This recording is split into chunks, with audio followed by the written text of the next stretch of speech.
दोस्तों, मेरा नाम है हिमांशु राज चौधरी। एक बार फिर से बहुत बहुत स्वागत है आप सभी का हमारे इस चैनल दरोगा जी में। आइए करते हैं आज के क्लास की शुरुआत। आज हम लोग 68 बीपीएससी के सॉल्व पेपर देखने वाले हैं।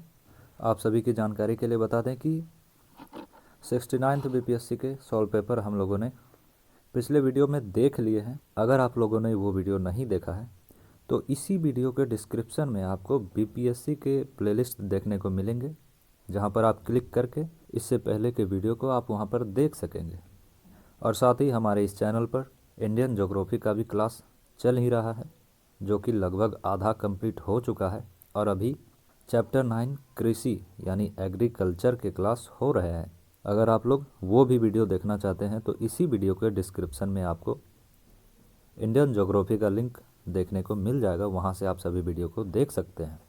आपकी जानकारी के लिए बता दें कि बीपीएससी का जो ये सीरीज चल रहा है, इसमें सभी प्रश्न आपको सॉल्व दिखेंगे, ना कि प्रश्न और आंसर।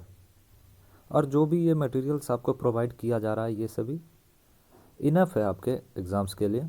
इससे ज़्यादा कुछ देखने की ज़रूरत मुझे लगता है नहीं है। तो आइए देखते हैं आज के प्रश्नों को। शुरू करने से पहले आपसे एक छोटा सा रिक्वेस्ट है, अगर आप हमारे चैनल पर नए हैं तो हमारे चैनल को सब्सक्राइब ज़रूर कर लीजिए, जिससे कि हमारे द्वारा प्रोवाइड किए गए एग्ज़ाम से रिलेटेड मटेरियल्स आप सभी तक आसानी से पहुंच सके और ज़्यादा से ज़्यादा लोगों को इसका लाभ मिल सके। एक छोटी सी रिक्वेस्ट और है कि आप लोग एक नोटबुक और पेन लेकर ज़रूर बैठे और हमारे द्वारा कराए गए प्रश्नों को, डिस्कशन को अच्छे से नोट कर लें। जो आपको समझ में आए, जो आपको लगे कि नोट करना चाहिए, उसे आप नोट अवश्य करें। तो आइए करते हैं आज के क्लास की शुरुआत। देखिए, पहला दिया हुआ है, लोहे का प्रयोग भारतीय उपमहाद्वीप में लगभग 3000 वर्ष पूर्व प्रारंभ हुआ था। लोहे का जो प्रयोग है भारतीय उपमहाद्वीप में लगभग 3000 वर्ष पूर्व प्रारंभ हो गया था। अगला देखिए, दिया हुआ है, प्राचीन काल में गंगा के दक्षिण का क्षेत्र मगध साम्राज्य का था। उस साम्राज्य के सत्ता काल में 3 राजवंशों ने शासन किया था। वो इस प्रकार थे। पहला था हर्यक वंश, दूसरा शिशुनाग वंश, तीसरा नंद वंश। अगला देखिए, दूसरी शताब्दी से प्राप्त एक संस्कृत अभिलेख से सुदर्शन झील, जिसे कृषि जलाशय के नाम से भी जाना जाता है, की मरम्मत 150 ईसा पूर्व में शक शासक रुद्रदामन ने कराई थी। इसका प्रमाण रुद्रदामन के जूनागढ़ अभिलेख, जिसे गिरनार अभिलेख के रूप में भी जाना जाता है, उसमें मिली है। इसी क्रम में पुनः इस झील का मरम्मत स्कंदगुप्त के शासनकाल, जो कि 415 से 455 ईसा पूर्व रहा है, तो इस शासनकाल के दौरान स्कंदगुप्त के गवर्नर प्रमन्नता ने करवाई थी। अगला है, झांसी के पास देवगढ़, थोड़ा सा सही कीजिएगा, झांसी के पास देवगढ़ मंदिर तथा इलाहाबाद के पास गढ़वा का मंदिर गुप्त काल के स्थापत्य कला का उत्कृष्ट नमूना है। गुप्त काल में नागर तथा द्रविड़ दोनों शैली प्रसिद्ध थी। अगला है, शेर खान, जो शेरशाह के नाम से प्रसिद्ध था, उसने गैर पर विजय के पश्चात हुमायूं को प्रस्ताव दिया था कि अगर बंगाल पर शासन की अनुमति मिलती है तो वह बिहार को मुगलों को सौंप देगा और बंगाल पर शासन के बदौलत 10 लाख दिनार वार्षिक का कर श्रद्धांजलि के रूप में भी देगा। अगला है, बंगाल विभाजन 1905 ईस्वी में हुआ था। इसी आंदोलन में भारतीय स्वतंत्रता संघर्ष में 2 महत्वपूर्ण प्रयोग हुए। वो इस प्रकार थे, पहला स्वदेशी वस्तुओं का प्रयोग तथा दूसरा विदेशी वस्तुओं का बहिष्कार। अगला है, विजयनगर साम्राज्य की स्थापना 1336 में हरियर और बुक्का नामक 2 भाइयों ने की थी। इसी साम्राज्य का प्रतापी शासक कृष्णदेव राय था, जिसने अपनी माता के नाम पर नागपुरम नामक एक उपनगरीय बस्ती का निर्माण भी कराया था। आप सभी वीडियो को पॉज करके इन सभी तथ्यों को नोट करते जाएं, फिर आगे बढ़ें। अगला है, तबकात ए अकबरी के लेखक ख्वाजा निज़ामुद्दीन अहमद थे। अगला है दिल्ली सल्तनत प्रशासन में मुकदम या चौधरी पद का प्रयोग गांव के सरपंच या मुखिया की तरह किया जाता था।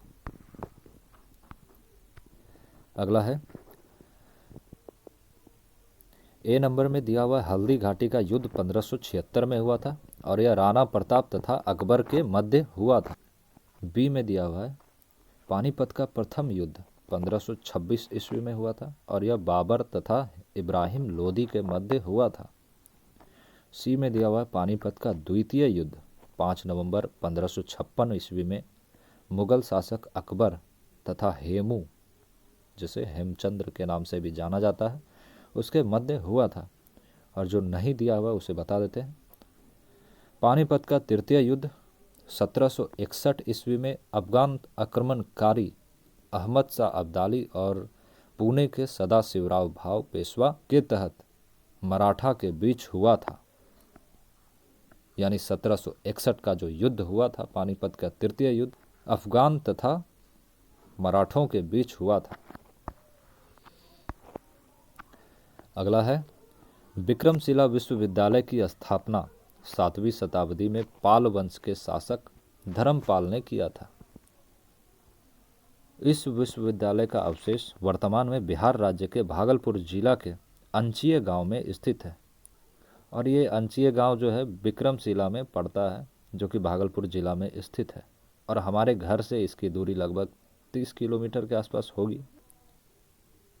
अगला है भारतीय राष्ट्रीय कांग्रेस का वार्षिक अधिवेशन 1906 में कलकत्ता में आयोजित हुआ था। इस अधिवेशन की अध्यक्षता दादा भाई नौरोजी ने की थी।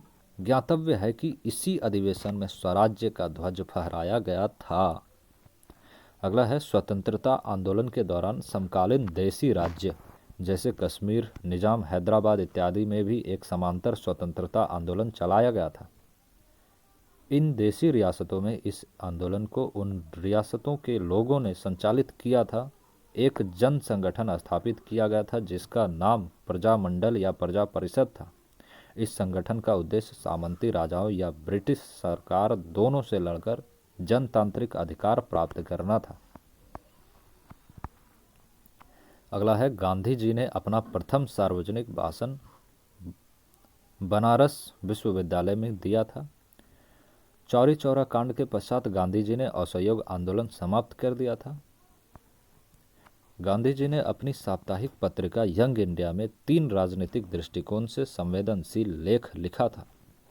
उस कारण उनको 10 मार्च 1922 को ब्रिटिश पुलिस द्वारा गिरफ्तार किया गया था। 6 वर्ष की सजा सुनाई थी, जिसमें कि अंग्रेजों ने 2 वर्ष में ही उन्हें छोड़ दिया था। अगला है मौलाना अब्दुल कलाम आज़ाद के द्वारा अल हिलाल पत्रिका का संपादन किया गया था। अगला है 19वीं शताब्दी में राष्ट्रीयता की भावना पैदा की गई थी, जो कि इस प्रकार थी। ब्रिटिश शासक में भारतीयों की दयनीय स्थिति को बदलने की आग्रह करके, अंग्रेजों को स्वयं का उच्च तथा भारतीयों की निष्कृष्ट श्रावित करने वाली धारणाओं का विरोध करके और भारत की गौरवशाली इतिहास का व्याख्या करके। अगला है असहयोग आंदोलन के संदर्भ में।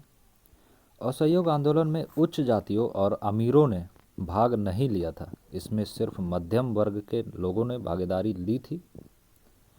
हजारों छात्रों ने सरकारी नियंत्रण वाली स्कूल को छोड़ दिया था। प्रधानाध्यापकों एवं शिक्षकों ने इस्तीफा तक दे दिया था। वकीलों ने अपनी प्रैक्टिस तक छोड़ दी थी।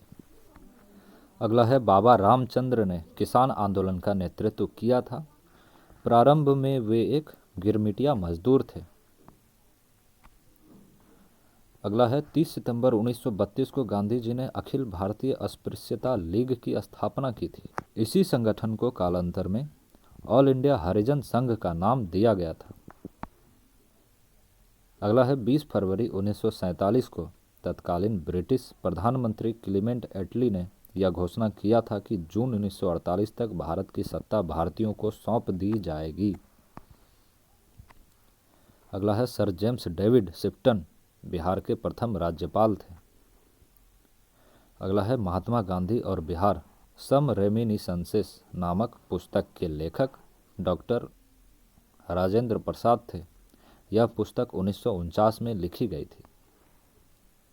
अगला है 1822 ईस्वी में हॉल्ट मैकेंजी ने महलबाड़ी बंदोबस्ती प्रणाली की शुरुआत की थी। अगला है 17 अक्टूबर 1940 में आचार्य विनोबा भावे ने महाराष्ट्र के एक गांव पवनार में युद्ध विरोधी भाषण देकर व्यक्तिगत सत्याग्रह आंदोलन का प्रारंभ किया था। अगला दिया हुआ है 1919 ईस्वी में इंडिया नेशनल लिबरल फेडरेशन बनाने वाले नेताओं के संग कांग्रेस में फूट पड़ी थी। अगला है कैबिनेट मिशन को भारत में सत्ता हस्तांतरण के लिए एक संवैधानिक व्याख्या तैयार करने के लिए भारत भेजा गया था। कैबिनेट मिशन भारत कब आया था? फटाफट कमेंट में बताइए। अगला है भारत में जिला उपभोक्ता विवाद निवारण से संबंधित तथ्य। उपभोक्ता संरक्षण अधिनियम 2019 के अंतर्गत त्रिस्तरीय अर्ध न्यायिक तंत्र की व्यवस्था करती है। यदि सरकार उचित चाहे तो जिला में एक से अधिक जिला फोरम की स्थापना कर सकती है और जिला फोरम के सदस्यों में से एक महिला होगी। अगला है पंचायती राज समिति पंचायत स्तर पर ब्लॉक स्तरीय संरचना का संचालन करती है। अगला है भारतीय संविधान के अनुच्छेद 14 कानून के समक्ष समानता को प्रेषित करते हैं जो ब्रिटेन के संविधान से लिए गए थे। अगला है भारतीय संविधान का निर्माण काल 2 वर्ष 11 माह 18 दिन था। अगला राज्य की मंत्रिपरिषद सामूहिक तौर पर विधानसभा के प्रांत 3 उत्तरदायी होते हैं। अगला है 72वां संविधान संशोधन 1992 के माध्यम से 1992 में स्थानीय पंचायती राज संस्थान को संवैधानिक बनाया गया था, जिसके कुछ प्रावधान थे जो कि इस प्रकार है। इसमें निर्णय लेने की शक्ति का विकेंद्रीकरण किया गया, पूर्ण व्यवस्था का विकेंद्रीकरण किया गया, प्रशासनिक शक्तियों का विकेंद्रीकरण किया गया। अगला है राज्यसभा के प्रतिनिधित्व में शामिल हैं राष्ट्रपति द्वारा मनोनीत 12 सदस्य, केंद्र शासित प्रदेशों के 4 प्रतिनिधि। अगला है भारत के सर्वोच्च न्यायालय से संबंधित तथ्य। अनुच्छेद 124 से 147 सर्वोच्च न्यायालय से संबंधित हैं। सर्वोच्च न्यायालय के पास मूल अपीलीय और सलाहकार सेनाधिकार है।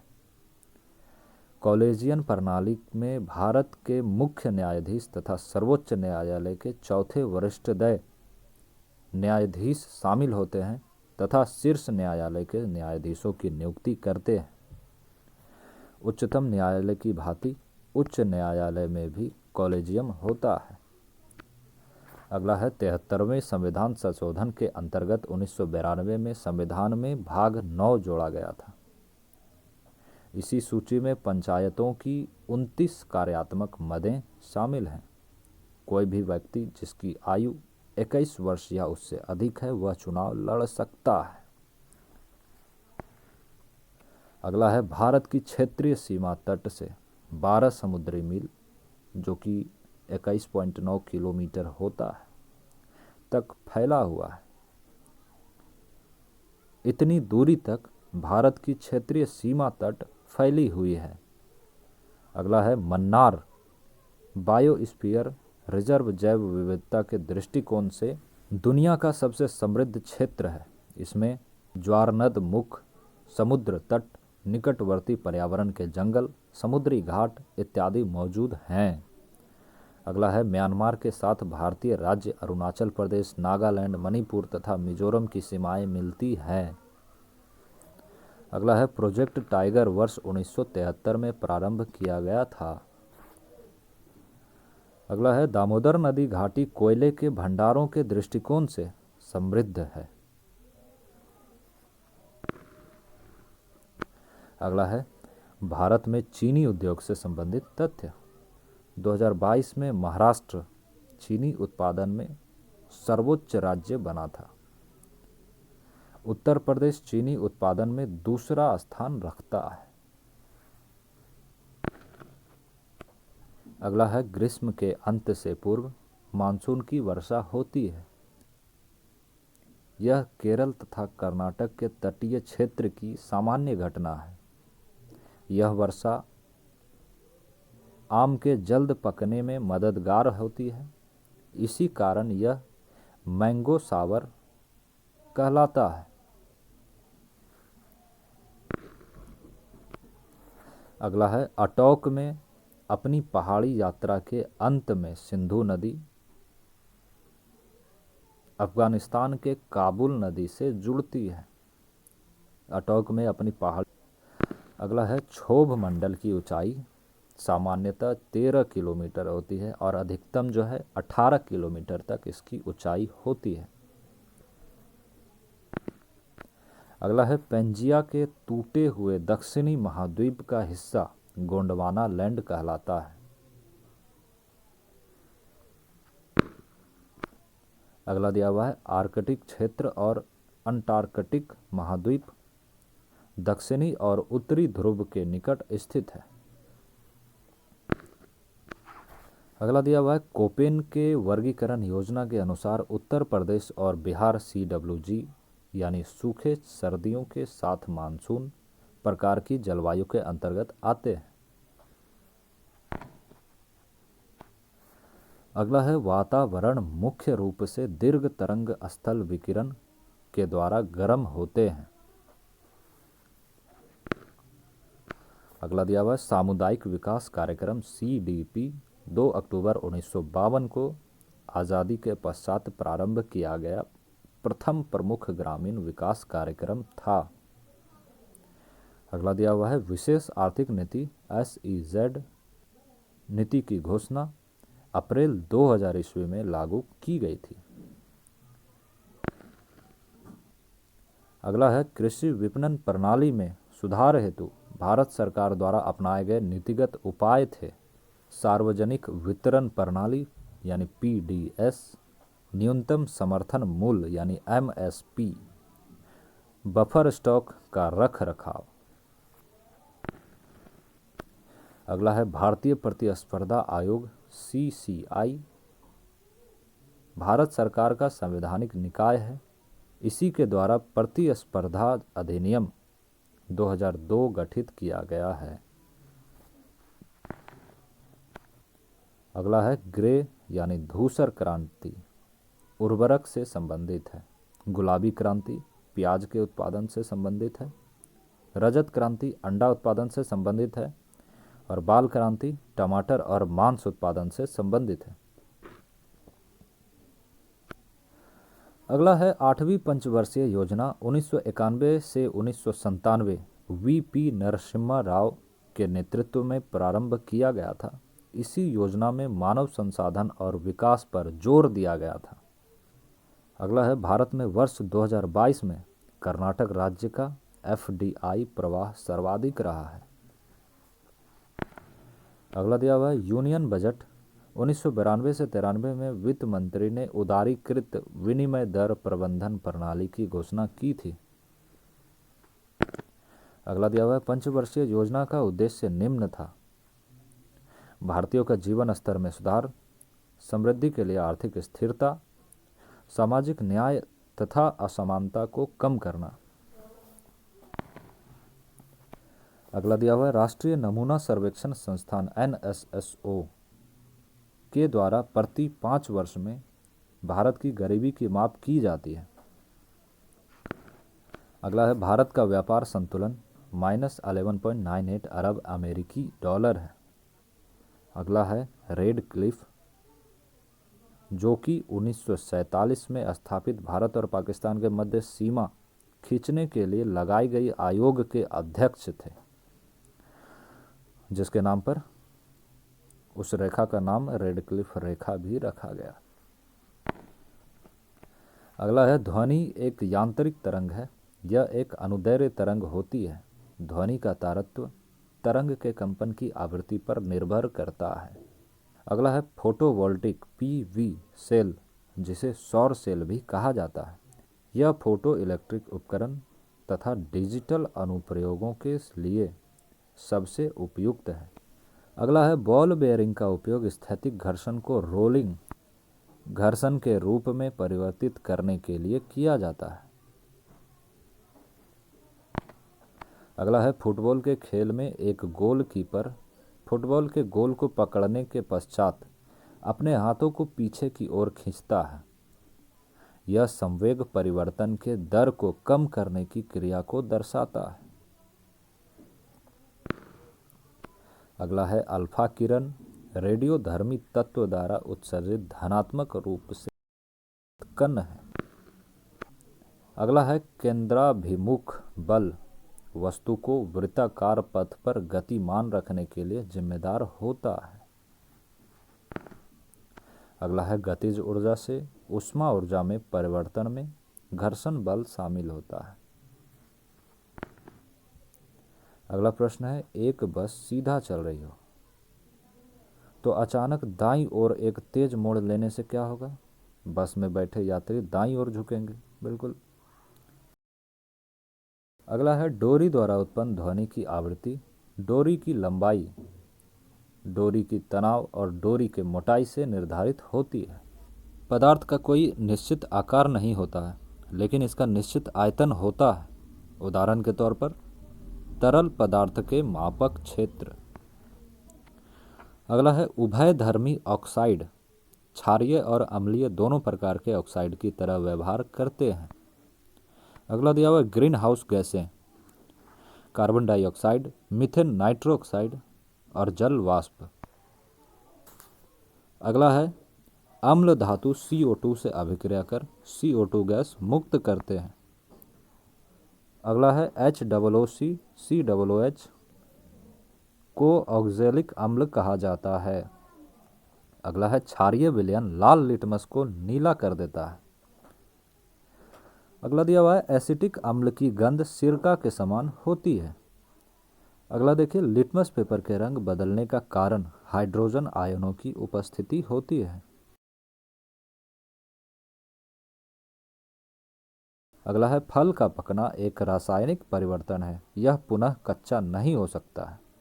हीरा और ग्रेफाइट दोनों ही कार्बन के अपरूप हैं, लेकिन इसके गुण अलग अलग हैं।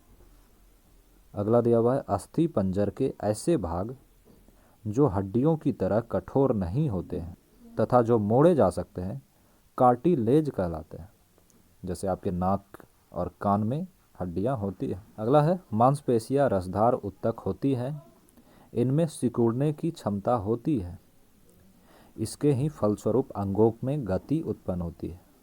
अगला है शरीर की प्रतिरोधक क्षमता से जुड़ा हुआ सबसे महत्वपूर्ण कोशिका लिम्फोसाइट होता है। अगला दिया हुआ है मादा एनोफिलिस को अध अस्तर के साथ एक कोन पर क्यूलेक्स से अलग किया जाता है। अगला है लाइकेन में एक क्लोरोफिल युक्त पार्टनर एक शैवाल और कवक के साथ रह सकते हैं। अगला दिया हुआ है कोशिका में पानी की मात्रा के कारण रंध्र खुलते या बंद होते हैं। अगला है क्लोरोफिल सूर्य के लाल और नीले प्रकाश के तरंगदैर्घ्य को अवशोषित करता है। अगला दिया हुआ है कमजोर तने वाले पौधे जो सीधा खड़ा नहीं हो सकता तथा जमीन पर फैल जाता है लता कहलाता है। अगला है सक्शन पुल के कारण पेड़ों में पानी बहुत ऊंचाई तक जाता है, इसका कारण वाष्पोत्सर्जन है।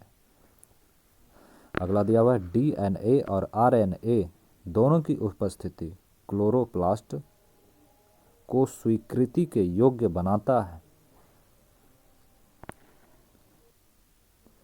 नेक्स्ट, यदि दर्पण की सतह पर पतली काली धारियां बना दी जाएं, तो लेंस का कुछ भाग अस्पष्ट हो जाता है, अर्थात दर्पण की केंद्रीय गहराई परिवर्तित हो जाती है।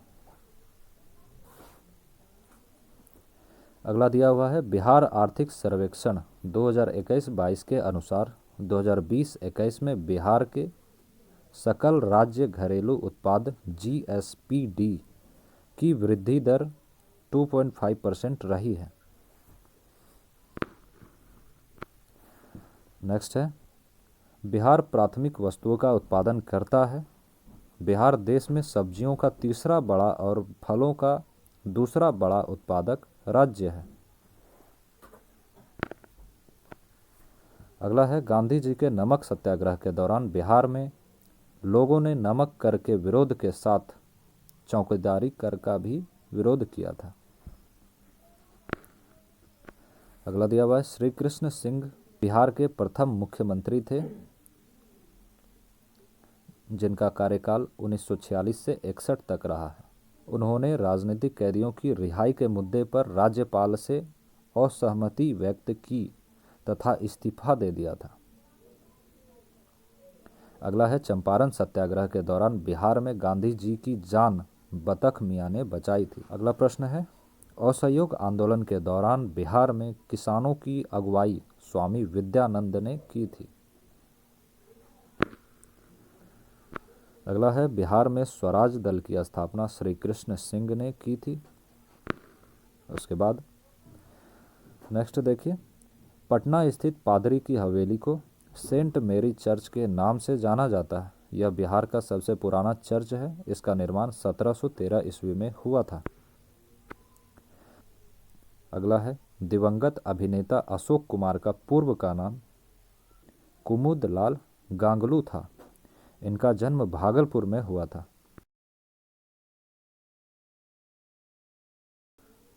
अगला है 1940 ईस्वी में सिस्टर्स ऑफ द एरोस्टोलिक कॉर्मेल सोसाइटी के द्वारा पटना महिला विश्वविद्यालय की स्थापना की गई थी। अगला है बिहार का तैरता हुआ सौर ऊर्जा संयंत्र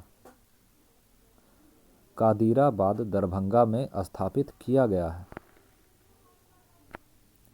अगला है वर्ष 2019 से 20 में आर्थिक सर्वेक्षण के अनुसार शिवहर जिला का प्रति व्यक्ति आय सबसे कम है। अगला है 28 नवंबर 2022 को मुख्यमंत्री नीतीश कुमार के द्वारा गंगा जल आपूर्ति योजना का उद्घाटन बोधगया में किया गया था।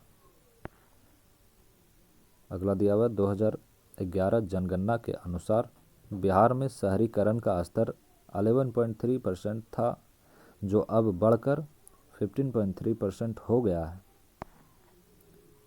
अगला है बिहार में 38 जिले हैं जिसमें 8 जिले झारखंड तथा उत्तर प्रदेश को स्पर्श करते हैं। नेपाल से 7 जिले और पश्चिम बंगाल से 3 जिले सीमा स्पर्श करते हैं। अगला है भागलपुर से मिर्जा चौकी की ओर रेल मार्ग का अंतिम railway station Pirpainti railway station है।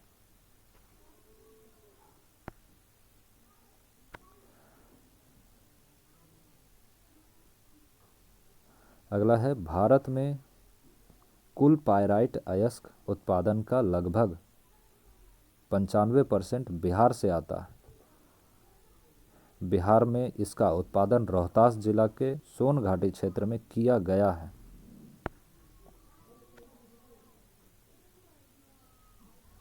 अगला है बिहार की पवित्र नदी फल्गु लीलाज और मोहाना नदियों के संगम से बनती है।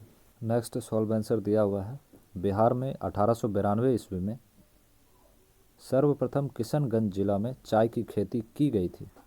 अगला है एक तरफ जिला दिया हुआ है दूसरे तरफ जनसंख्या वृद्धि दी हुई है। किशनगंज में जनसंख्या वृद्धि 30.40% हुई है। मधेपुरा में 31.12% हुई है। सिवान में 22.70% हुई है। अगला है बिहार में कृषि आधारित उद्योगों में अनाज आधारित उद्योगों का प्रभुत्व है। अगला दिया हुआ खेलो इंडिया महिला टूर्नामेंट में पहली बार ट्रैक साइकिलिंग को शामिल किया गया है।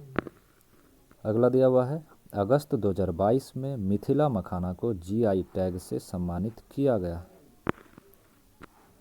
अगला है यूनेस्को ने बिहार के मुजफ्फरपुर जिला का 106 वर्ष पुराना खगोलीय वेधशाला को लुप्त प्राय संस्थानों की श्रेणी में शामिल किया है। अगला है, अक्टूबर 2022 में बीसीसीआई ने इक्विटी भुगतान नीति की घोषणा करते हुए पुरुष और महिला खिलाड़ियों को समान वेतन देने की घोषणा की है।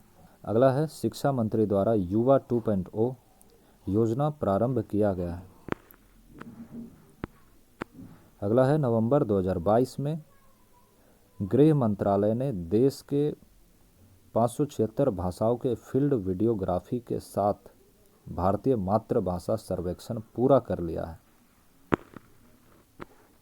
अगला है, किरीट पारिक समिति गैस मूल्य निर्धारण से संबंधित है। अगला दिया हुआ, स्वच्छ भारत मिशन 2.0 के अंतर्गत लगातार छठे वर्ष इंदौर को सबसे स्वच्छ शहर घोषित किया गया है। अगला है, प्रधानमंत्री ने ग्रीनफील्ड हवाई अड्डा के अंतर्गत डोनी पोलो हवाई अड्डा का उद्घाटन किया है, जो ईटानगर अरुणाचल प्रदेश राज्य में स्थित है।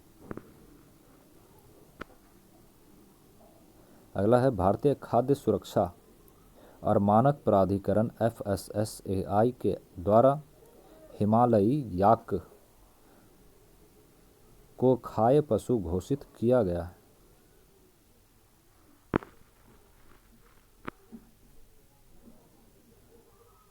अगला है, भारत का प्रथम फ्लोटिंग वित्तीय साक्षरता शिविर कश्मीर में स्थापित किया गया है।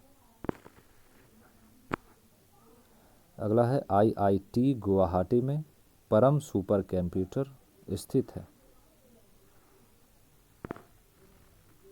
अगला है, भारतीय वायुसेना ने अपना 90वां वर्षगांठ 2022 को पहली बार दिल्ली के बाहर चंडीगढ़ में आयोजित किया था। अगला दिया हुआ है, चीन के आंतरिक स्टेशन तियांगोंग का हाल ही में लॉन्च किए गए अंतिम मॉड्यूल का नाम क्या है? आंसर है मेगरियन। अगला दिया हुआ है, कौन सा विश्व का सबसे बड़ा ज्वालामुखी है जो पिछले 38 वर्षों में पहली बार फूटा है? आंसर है मोना लोआ। अगला प्रश्न है, the seven moons of Maali Almeida किसका उपन्यास है जिसे वर्ष 2022 का बुकर प्राप्त हुआ है? आंसर दिया हुआ है सेहान करुणा तिलक। लेबोरेटरी ने दिसंबर 2022 में एक ऐतिहासिक नाभिकीय संलयन सफलता का दावा किया था? आंसर है लावस लिवरमोर नेशनल लेबोरेटरी। किस अंतरिक्ष एजेंसी ने यह दावा किया है कि उसने अपने अंतरिक्ष यान इक्वलस को आगे बढ़ाने के लिए भाप का सफलतापूर्वक उपयोग किया था? आंसर है जाक्सा, जो कि जापान का है। तो 68वीं बीपीएससी का ये आखिरी प्रश्न, वर्ष 2022 में लॉन्च टेस्ला ह्यूमनॉइड रोबोट का नाम क्या है? इसका आंसर है ऑप्टिमस। इसी के साथ आज के प्रश्नों का सिलसिला होता है समाप्त।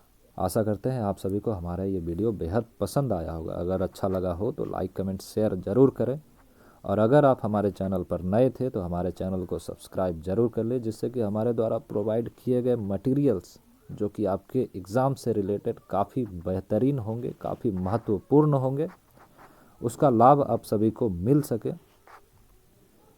इसलिए हमारे चैनल को सब्सक्राइब ज़रूर करें। अंत तक देखने के लिए बहुत बहुत धन्यवाद। आप देख रहे थे दरोगा जी, मैं था आपके साथ हिमांशु राज चौधरी।